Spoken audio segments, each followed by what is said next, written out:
Ang pinalit, mabuting tao yan, si Boji D. Pampaganda lang nila yan. Pero kung tutusin mo, same dog, different color. Paano siya susunod din sa naglagay sa kanya dyan? 10 beses mo palitan speaker, ganun pa rin. Palitan natin lahat ng korap na mapapisyal.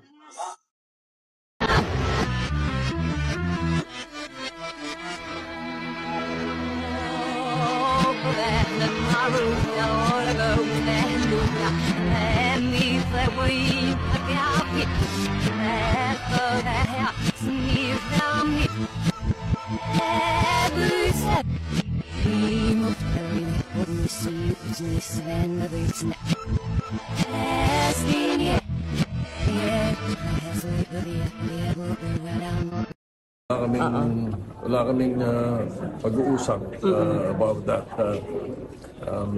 except during the birthday lunch of President Marcos.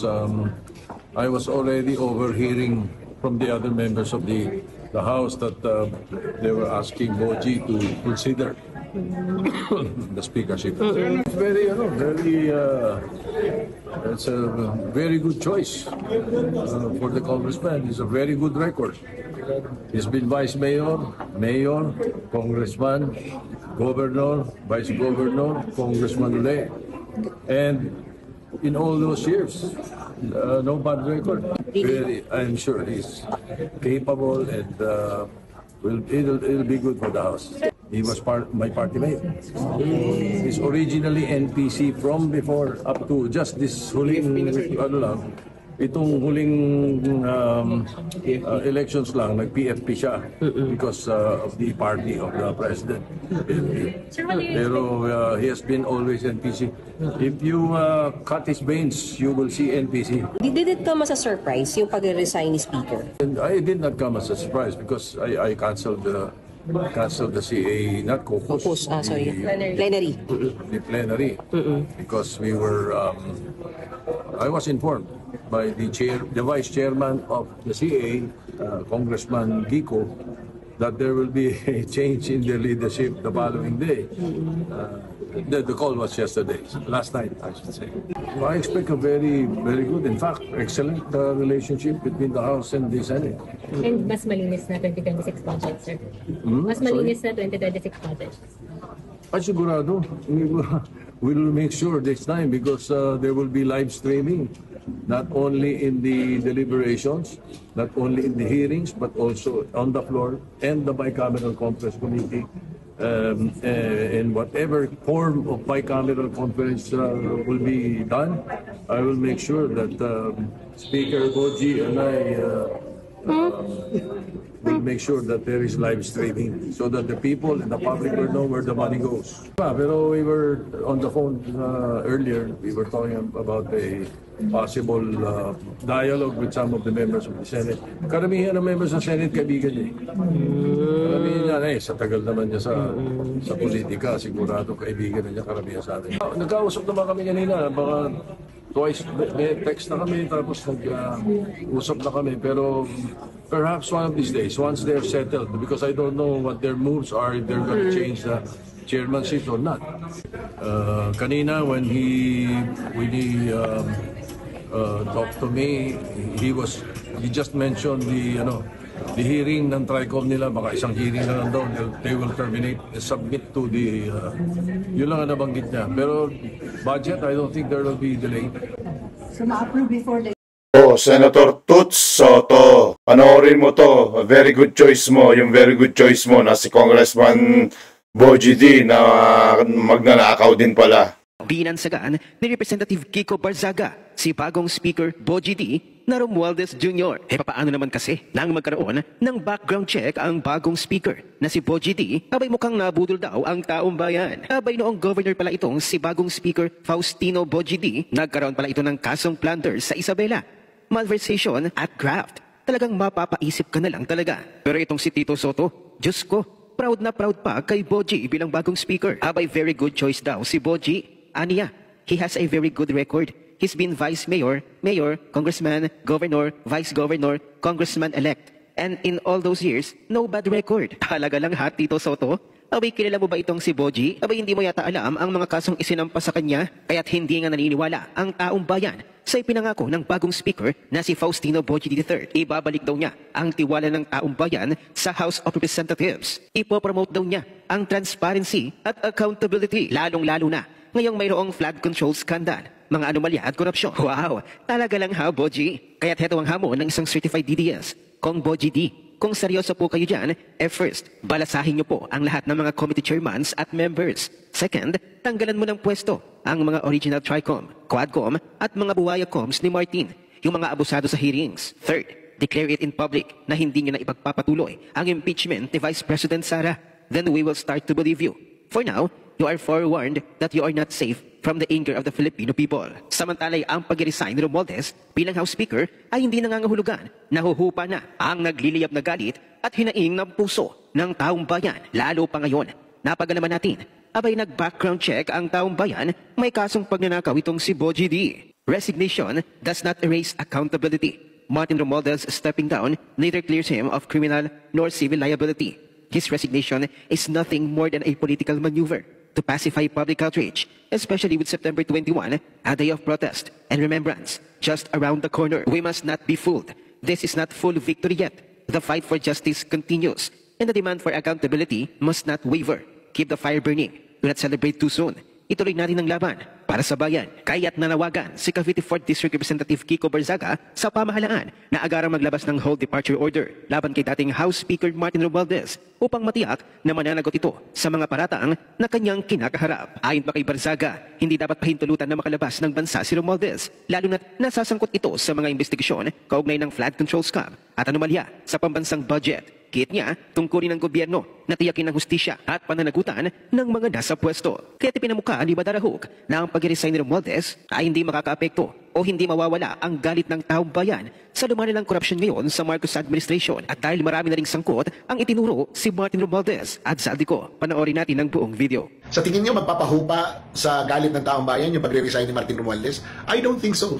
Ang hinahanap ng tao, accountability. Grabe ang pinapakitang yaman ni Romualdez, Nico, at ng mga mambabatas na kakampi niya for the past 3 years. Mga bahay sa abroad, mga lupang nabili, mga negosyong, di ba, mga eroplano, helicopter, and there was even a time na nagkakaproblema sa house dahil sa batas ng pambansa, dahil sa mga helicopter ng mga mambabatas, hindi na magkasya dahil karamihan ng mga malalapit kay Romualdez may mga sarili ng mga helicopter.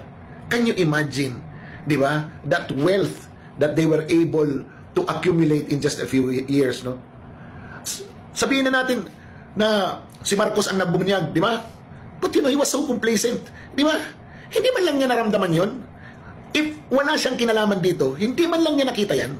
Hindi man lang, wala man lang nakapagsabi sa kanya. I mean, you have the NICA, you have the NBI, you have the PNP intelligence group, you have the military intelligence group.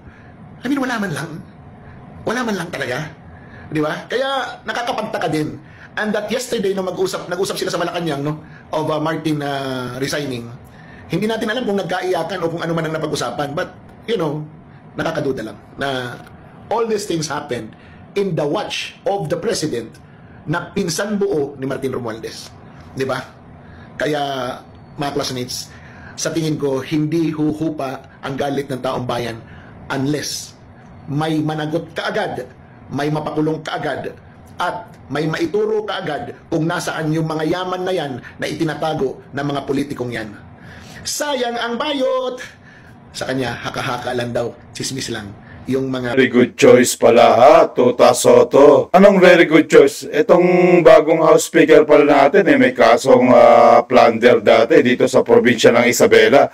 Isa rin pala itong kawatan at magnanakaw, itong pumalit kay Tamba. Pare-pares din pala itong mga to. Same color, same dog. Ay nako mga kababayan, naloko na naman tayo.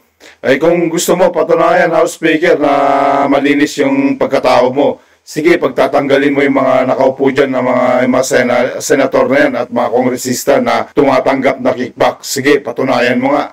Ito si Kokoy. Sabi ni Kokoy, dapat malinis ang track record ng papalit ng speaker. Ganun talaga sanang gusto natin. Pero as early as now, Kokoy, sa totoo lang, po, mukhang meron ng bumibira kay Congressman kay Congressman D. Mga kababayan, pakinggan po natin tong payag ni Katunying na si House Speaker D, tumitira na raw sa kanya. Itong si House Speaker D, nakasuhan na to ng plunder dati. Tignan, pakinggan po natin tong sinabi nito. Tinitira nga sila sa alam niyo po ngayon kung ano yung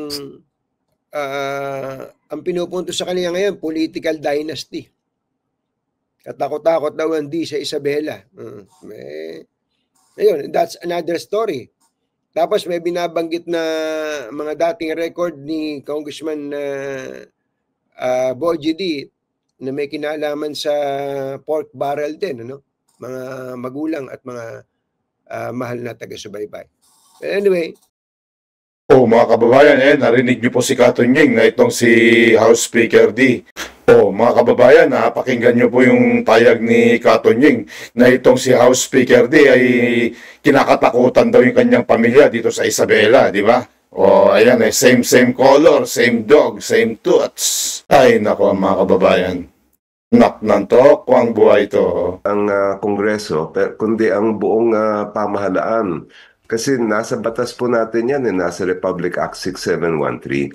Kailangan natin na ibalik ang kumpiyansa ng sambayan ng Pilipino sa ating mga opisyal at yung tinatawag natin na good governance. At magandang unang hakbang na i-publish na natin ang lahat ng salin ng lahat ng opisyal. DPWH, mga nasa Executive Department, nasa Legislative Department, at pati na rin ang nasa Judicial Department. Opo. Kong Chel, anong masasabi niyo lang po dun sa pahayag ni VP Sara na si Speaker Boji D ay parang tao lang din nila Congressman Martin Romualdez, ni Sandro Marcos, sila lang din daw po yan. So may aasahan ba tayong pagbabago po talaga? Well, una-una, alam naman natin na ang isang kongreso ay may majority at may minority. At yung mayorya, nasa sa kanila kung sino yung pipiliin nila bilang speaker. Wala po kami magagawa dyan sa minority dahil ang numbers ay hawak nila. Pero tulad na nabanggit ko kanina, kung sino man yan, ang amin tungkulin ay magko-call out kami kung may nakikita kaming hindi tama. O kaya kung may pagtatakip ang ginagawa ng ating majority. Sa ngayon ay wala pa naman, hindi pa naman natin masasabi kung ano ang magiging takbo sa ilalim ni bagong Speaker Boji D. But we are very vigilant at magiging alerto po kami.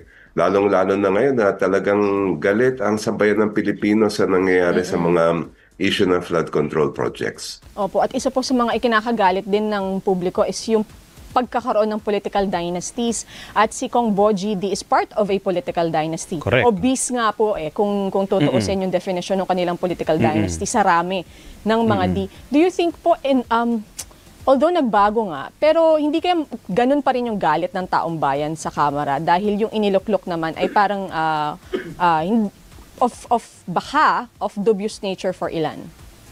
Nakikiisa po ang akbayan sa lahat ng nananawagan na dapat wala na tayong mga political dynasty, lalo na yung tinatawag nga na obese. Okay. Yan ay pakasama po sa aming advokasya. Kung sino man ang maging speaker, we will continue to push for that.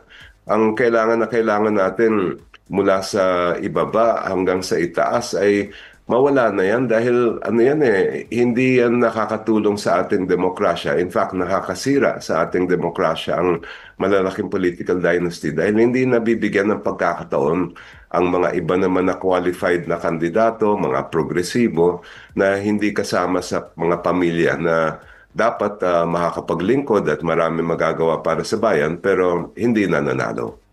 Mga kababayan, pakinggan niyo po yung sinabi ni Jose Manuel Shell Diokno na karamihan pala itong nasa majority leader yung mga bumoto kay House Speaker Bogie D at kokonti lang sa minority leader. Syempre, karamihan dyan sa majority leader, yung mga kakutsaba rin nila yan, yung mga kaparehas nilang truths. Itong si House Speaker D, galing din to sa political dynasty. Ano rin to, matagal na to sa politika. Matagal na rin ditong mandarambong, for sure. Daming mga galing dyan, no? Ba't di nila subukan yung batang congressman na yan na si Kiko Barzaga na matapag, na talagang pinaglalaban yung mga mahirap na kababayan natin Pilipino na pinagnanakawan ng pera na ay nako po mga kababayan, no? Buhay nga naman. Maraming salamat po mga kababayan. Huwag niyo kong kalimutan i-share, like at subscribe sa ating mga videos nang sa ganun napapanood dito ng ating mga kababayan dito at sa iba't ibang bahagi ng ating mundo. Maraming salamat po. News that matters. God bless.